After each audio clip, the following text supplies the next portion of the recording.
ఆంధ్రప్రదేశ్ రాజకీయాలు ఎప్పుడూ ఒక థ్రిల్లర్, పొలిటికల్ థ్రిల్లర్ను తలపిస్తాయి. ఇక్కడ అధికార మార్పిడి జరిగిన ప్రతిసారి సరికొత్త సమీకరణలు, అంచనాలు తెరపైకి వస్తుంటాయి. ప్రస్తుతం రాష్ట్రంలో మళ్ళీ అదే తరహా వాతావరణం కనబడుతుంది. యూట్యూబ్ థంబ్నెయిల్స్ లో, సోషల్ మీడియా వేదికలపై, పొలిటికల్ సర్కిల్స్ లో ఒకటే వార్త జోరుగా ప్రచారం జరుగుతోంది. ఆంధ్రాలో పెను ముప్పు. కూటమికి రాబోయే రోజుల్లో పెద్ద షాక్ తగలబోతుందా? తాజాగా దీని వెనుక ఉన్న వాస్తవాలను ఒక్కసారి గమనించే ప్రయత్నం చేద్దాం. ప్రస్తుతం పబ్లిక్ డొమైన్ లో లేదా మీడియాలో చూస్తే నారా చంద్రబాబు నాయుడు గారు ముఖ్యమంత్రి అయ్యారని, అమరావతి మళ్ళీ వేగంగా పుంజుకుంటుంది, రాష్ట్రానికి రావాల్సిన భారీగా పెట్టుబడులు వచ్చేస్తున్నాయి, ఒక రకమైన హై లెవెల్ ఎలివేషన్స్ అయితే స్పష్టంగా కనబడుతున్నాయి. కానీ ఈ అద్దాల మేడ వెనుక సామాన్య ప్రజల క్షేత్రస్థాయి పరిస్థితులు ఎలా ఉన్నాయి? కేవలం పరిపాలనా భవనాలకు రంగులు మారాయా, లేక సామాన్యుడి బతుకు చిత్రంలో ఏమైనా నిజమైన మార్పు వచ్చిందా? గత 5 ఏళ్లలో జగన్మోహన్ రెడ్డి గారి పరిపాలన, ప్రస్తుత చంద్రబాబు నాయుడు గారి కూటమి పరిపాలన మధ్య అసలు వ్యత్యాసం ఏంటి? ఈ సుదీర్ఘ విశ్లేషణలో మనం ఏ ఒక్క పక్షానికి కొమ్ము కాయకుండా కేవలం వాస్తవాలను, గణాంకాలను మాత్రమే ఇప్పుడు ఇక్కడ క్షేత్రస్థాయిలో ప్రజా అభిప్రాయాన్ని బేరేజ్ వేస్తూ పూర్తిగా లోతుగా వెళ్దాం. ఈరోజు ఆంధ్రప్రదేశ్లో ఏ సామాన్యుడిని కదిలించినా ఒక మాట చెప్తున్నాడు. టీవీలో చూస్తేనేమో రాష్ట్రంలో నెంబర్ 1 అయిపోయినట్లు చూపిస్తున్నారు, కానీ జేబులో చూస్తే రూపాయి ఆడడం లేదు. ఈ పరిస్థితి ఎందుకు వచ్చింది? దీనికి ప్రధాన కారణం ఆంధ్రప్రదేశ్లో మీడియా స్ట్రక్చర్.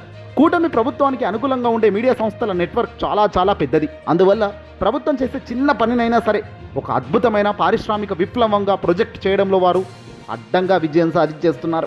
ముఖ్యమంత్రి చంద్రబాబు నాయుడు గారికి దేశవ్యాప్తంగా ఉన్న విజనరీ అనే బ్రాండ్ ఇమేజ్ను వాడుకుంటూ అమరావతికి వేస్తున్న ప్రపంచ బ్యాంకు నిధులు లేదా కేంద్రం ఇస్తున్న గ్రాంట్లను పెద్ద ఎత్తున చూపిస్తున్నారు. అయితే ఈ ఎలివేషన్లు హడావుడి పట్టణ ప్రాంతాల్లోని ఐటీ రంగానికి లేదా రియల్ ఎస్టేట్ వ్యాపారాలకు మాత్రం పరిమితం అవుతుందనేది విశ్లేషకుల అభిప్రాయం. గ్రామీణ ప్రాంతంలో వ్యవసాయ సంక్షోభం, పెరిగిన నిత్యావసర ధరలు, స్థానికంగా లభించిన ఉపాధి అవకాశాల గురించి ప్రధాన మీడియాలో పెద్ద ఎత్తున చర్చ మాత్రం జరగడం లేదు.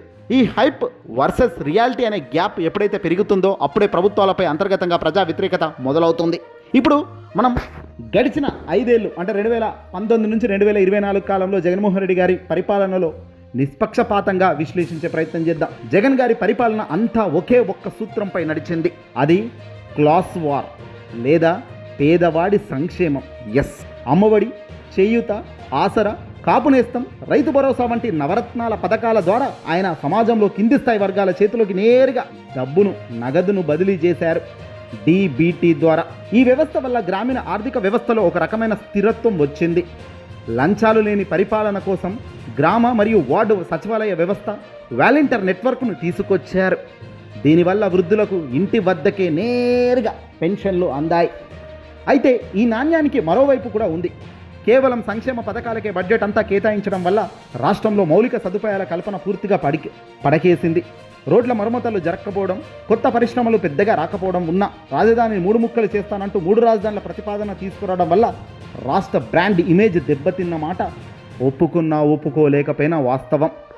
నిరుద్యోగ యువతకు ఉద్యోగ అవకాశాలు లేక ఐటీ పరిశ్రమలు పక్క రాష్ట్రాలకు తరలిపోతుంటే కేవలం బటన్ నొక్కి డబ్బు ఇస్తే సరిపోతుందా అనే మధ్యతరగతి మరియు మేధావుల ప్రశ్నలకు జగన్ ప్రభుత్వం సరైన విధంగా ఆనాడు సమాధానం చెప్పలేకపోవడం పతనానికి పునాదిగా మారింది. జగన్ పరిపాలనలో జరిగిన తప్పులను సరిదిద్దుతూ రాష్ట్రాన్ని ప్రగతి పదంలో నడిపిస్తామని చెప్పి అధికారంలోకి వచ్చిన చంద్రబాబు గారి కూటమి ప్రభుత్వం చివరిగా చేసిందేమిటి? చంద్రబాబు గారు రాగానే అమరావతిని మళ్లీ ఏకైక రాజధానిగా ప్రకటించి పనులు వేగవంతం అన్నారు. విశాఖపట్నం, తిరుపతి వంటి నగరాల్లో పారిశ్రామిక సదస్సు నిర్వహించి ఏపీ ఇమేజ్ను పెంచే ప్రయత్నాలు చేస్తున్నాను అన్నారు. కానీ అసలు సమస్య ఎక్కడ వస్తుందంటే ఎన్నికల సమయంలో ఇచ్చిన సూపర్ 6 హామీలు అమల్లో కానీ, ఉచిత గ్యాస్ సిలిండర్లు, మహిళలకు నెలకు 1500 నిరుద్యోగ భృతి, తల్లికి వందనం వంటి పథకాలను అమలు చేయడానికి బడ్జెట్లో నిధులు సరిపోవడం లేదు కదా, అసలు సెట్టే కావడం లేదు. దీంతో హామీలు అమలు ఆలస్యం అవుతుంది లేదా నిబంధనల పేరుతో లబ్ధిదారుల సంఖ్యను కోసేస్తున్నారు, కట్ చేస్తున్నారు అనే ఆరోపణలు బలంగా వినబడుతున్నాయి. జగన్ హయాంలో ఉన్న వాలంటీర్ వ్యవస్థ పూర్తిగా రద్దు చేయడంతో ప్రస్తుతం పల్లెల్లో వృద్ధులకు, సామాన్యులకు చిన్న పని కావాలన్నా మళ్ళీ పాత పద్ధతిలో ప్రభుత్వ కార్యాలయాల చుట్టూ తిరగడం, జన్మభూమి కమిటీల తరహాలో నాయకుల చుట్టూ తిరగాల్సిన పరిస్థితి ఏర్పడింది. విమర్శల పాలవుతున్నది అత్యంత బలంగా క్షేత్రస్థాయిలో జరుగుతున్నది. 2 నేతల పరిపాలనా విధానాన్ని మరింత స్పష్టంగా అర్థం చేసుకోవడానికి వారి ముఖ్యమైన విధానాలకు ఒక తులనాత్మక పట్టిక ద్వారా పరిశీలిద్దాం. దీని ద్వారా క్షేత్రస్థాయిలో అసలు మార్పు ఎక్కడ జరిగిందో మనకు క్లియర్గా అర్థమవుతుంది. ఇక్కడ మీరు ఒక చిత్రం చూడొచ్చు. పరిపాలనా రంగం ఒకవైపు, వైఎస్ జగన్ 2019 నుంచి 2024 దాకా ఒకటి, చంద్రబాబు కూటమి హయాం ప్రస్తుతం. ఇక్కడ జగన్ జగన్ చంద్రబాబు పరిపాలన రంగం. ఇక్కడ పరిపాలన రంగంలో మొదటిది రాజధాని విధానం. ఇక్కడ జగన్ 3 రాజధానుల ప్రతిపాదన: విశాఖపట్నం, అమరావతి, కర్నూలు. దీనివల్ల తీవ్ర గందరగోళం నెలకొంది. ఈ గందరగోళాన్ని తిప్పికొట్టడంలో కానీ జగన్ తెచ్చిన మంచి 3 రాజధానుల కాన్సెప్ట్ బహుశా అది మంచిదైనప్పటికీ దాన్ని సరైన విధంగా మోల్డ్ చేసి సరైన విధంగా ప్రజల్లోకి తీసుకెళ్లడంలో ఫెయిల్ అవ్వడంతోనే చంద్రబాబు అక్కడ దాన్నే పట్టుకున్నాడు, పాస్ అయ్యాడు. ఇక వేరే చంద్రబాబు కూటమి హయాంలో చంద్రబాబు ఒకటే మాట: అమరావతి ఏకైక రాజధాని, ప్రపంచ బ్యాంకు నిధులతో పునర్నిర్మాణ పనులు ప్రారంభం చేస్తానని అన్నాడు. అదే మాదిరిగా పోతున్నాడు. అది అప్పులు తెచ్చి తన వ్యక్తిగతంగా తింటున్నాడా పెడుతున్నాడా అనేది దేవుడిరుగు. ఇక రెండోది పరిపాలన రంగంలో సంక్షేమ డెలివరీ. ఇక్కడ జగన్మోహన్ రెడ్డి గారు సచివాలయాల వ్యవస్థలను కానీ వాలంటీర్ ద్వారా లంచాలు లేకుండా నేరుగా ఇంటికి సేవలు అందించడం జగన్ చేస్తే తన హయాంలో, ఈరోజు మళ్ళీ వాలంటీర్ వ్యవస్థ రద్దు, ఏ వ్యవస్థ లేదు. సంక్షేమ పథకాలకు ఆంక్షలు, నిబంధనలు చంద్రబాబు గారు పెడుతున్న విధానం మళ్ళీ జగన్ కావాలి అని బలంగా వినబడుతుంది సంక్షేమం క్యాడర్. మూడోది ఈ బాక్స్లో చూసుకుంటే మౌలిక సదుపాయాలు, రోడ్లు, భవనాలు నిర్మాణం పూర్తిగా నిర్లక్ష్యం చేయడం, కేవలం ప్రభుత్వ పాఠశాలలను మాత్రమే ఆసుపత్రులను ఆధీకరణ నాడు నేడు ద్వారా. జగన్మోహన్ రెడ్డి గారు తనకున్న 5 ఏళ్లలో కష్టకాలంలో కేవలం 2.5 సంవత్సరాలు దాదాపు కరోనా కష్టకాలం వచ్చింది.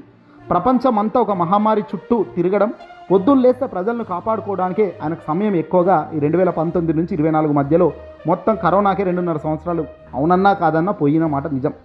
అయితే ఇక్కడ అయినప్పటికీ, ఇంత టైం పోయినప్పటికీ జగన్ పరిపాలనలో తక్కువ 2.5 సంవత్సరాలు తాను అడ్మినిస్ట్రేషన్లో బలంగా రాణించినప్పటికీ ఈ తక్కువ టైంలో తాను స్కూళ్లను, ఎందుకంటే అత్యంత అవసరమైన ఎడ్యుకేషన్, పిల్లలకు విద్యలో ఆటంకాలు కలగకూడదు కాబట్టి నాడు నేడును పూర్తి ప్రక్షాళన చేసిన మాట నిజం, వాస్తవం.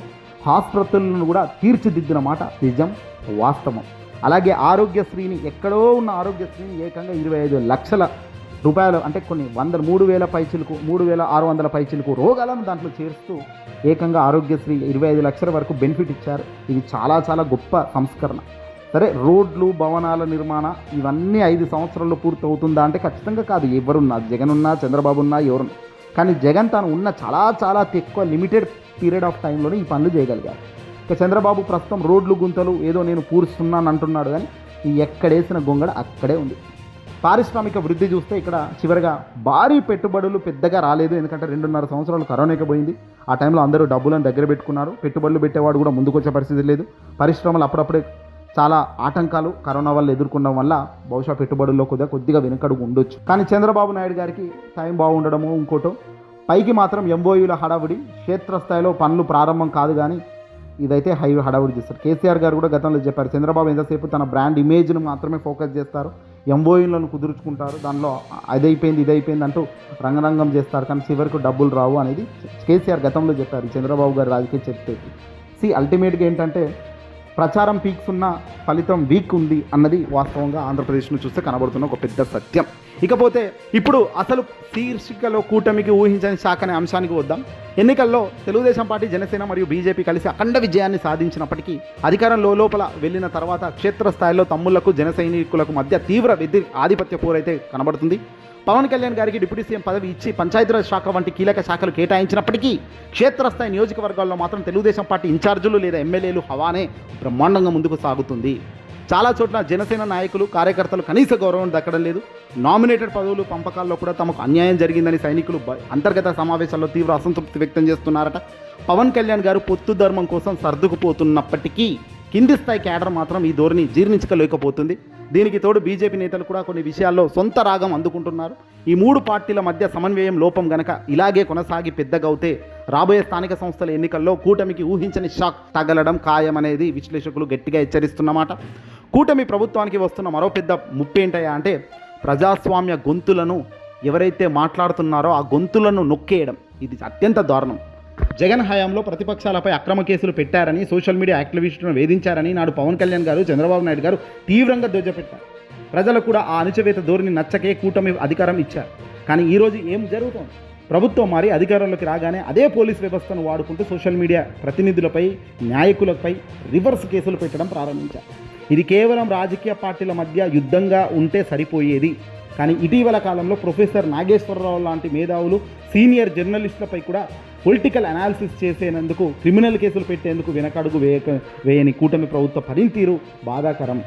ఎవరైనా ప్రభుత్వానికి వ్యతిరేకంగా మాట్లాడితే చాలు, వాళ్ళు విశ్లేషిస్తే చాలు, వారిపై వైసీపీ ఏజెంట్ అనే ముద్ర వేసి సోషల్ మీడియాలో ట్రోలింగ్ చేస్తూ పోలీసులతో నోటీసులు పంపిస్తూ ఈ తరహా నియంతృత్వ పోకడలు సామాన్య తటస్థ ఓటర్లలో ప్రభుత్వంపై చాలా తీవ్రమైన అసహనాన్ని పెంచుతున్నాయి.